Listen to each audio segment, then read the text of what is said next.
आज मुझे लग रहा है कि कहीं ना कहीं जो हमारा किसान भाई अन्न देवता है और हमारे भाई हैं, उनके लिए मैं कहीं ना कहीं उनके सहयोग में भागीदारी बन सकूं, इसलिए मैंने उनके लिए राशि स्वीकृत करवाई है। निश्चित रूप से माननीय सांसद महोदय ने कामा क्षेत्र के लिए और खासतौर पर किसानों के लिए आने वाली दिवाली का एक तरह से तोहफा दिया है। हम नमस्कार दोस्तों, मैं हूं रविकांत। आप देख रहे हैं आरडी न्यूज। सांसद रंजीता कोली ने डूब क्षेत्र के लिए 20 लाख रुपए देने की अभिशंसा। कलेक्टर को पत्र जारी कर सांसद निधि से पैसा देने की स्वीकृति जारी। डूब क्षेत्र का निरीक्षण कर बजट देने की थी घोषणा। नौनेरा, सहेड़ा, एचवाड़ा, बामनी सहित दर्जनों गांवों में है जलभराव की समस्या। जलभराव की समस्या से निदान हेतु दिया है 20 लाख का बजट। सिंचाई विभाग को बनाया जाएगा कार्यकारी संस्था। कुछ दिन पहले मैं कामा दौरे पर थी और मैं किसान भाइयों के साथ बैठी थी और मैंने जब उनकी समस्या सुनी थी, 50 साल से वो उनके साथ एक समस्या थी। उनके खेतों में जलभराव हो रखा था। उसको देखकर मेरा भी मन ऐसा हो गया था कि किसान भाइयों की समस्या जो कि 50 साल से चल रही थी, कई जनप्रतिनिधि आए और चले गए, लेकिन उनकी समस्या का कोई निवारण नहीं हुआ।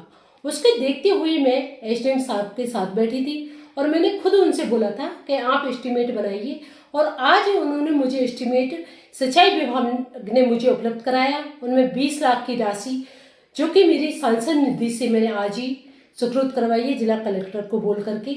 आज मुझे लग रहा है कि कहीं ना कहीं जो हमारा किसान भाई अन्न देवता है और हमारे भाई हैं, उनके लिए मैं कहीं ना कहीं उनके सहयोग में भागीदारी बन सकूं, इसलिए मैंने उनके लिए राशि स्वीकृत करवाई है।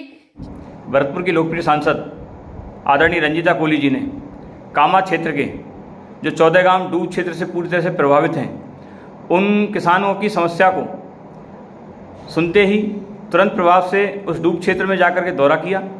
पूर्व में भी जब किसान बंधु धरना प्रदर्शन पर बैठे थे तो भी माननीय सांसद महोदय उनके बीच गई थी, और तब भी माननीय सांसद महोदय ने आश्वासन दिया था कि जब मेरी आवश्यकता होगी, मैं आवश्यकता अनुसार इस क्षेत्र के उपयोग में जो भी धनराशि की आवश्यकता होगी मैं सहयोग करूँगी।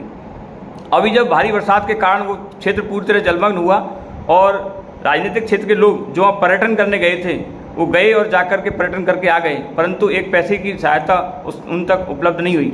किसानों के बीच में जाकर के माननीय सांसद ने उनके दर्द को सुना, और दर्द को सुन करके आज माननीय सांसद महोदय ने, चूँकि 2 दिन पहले ही माननीय सांसद महोदय ने उपखंड अधिकारी जी के साथ बैठक करी, सिंचाई विभाग के अधिकारी को बुलाया और तत्काल प्रभाव से क्या फौरी सहायता इस डूब क्षेत्र को दी जा सकती है उसको लेकर के एक प्रपोजल बनाने के लिए माननीय सांसद महोदय ने कहा। आज सिंचाई विभाग के अधिकारियों ने माननीय सांसद महोदय को 20 लाख रुपए का एक प्रपोजल बना करके भेजा, और माननीय सांसद महोदय ने तनिक भी देर न लगाते हुए तुरंत प्रभाव से उस 20 लाख के प्रपोजल को अपनी सहमति देते हुए माननीय कलेक्टर महोदय को प्रेषित कर दिया है।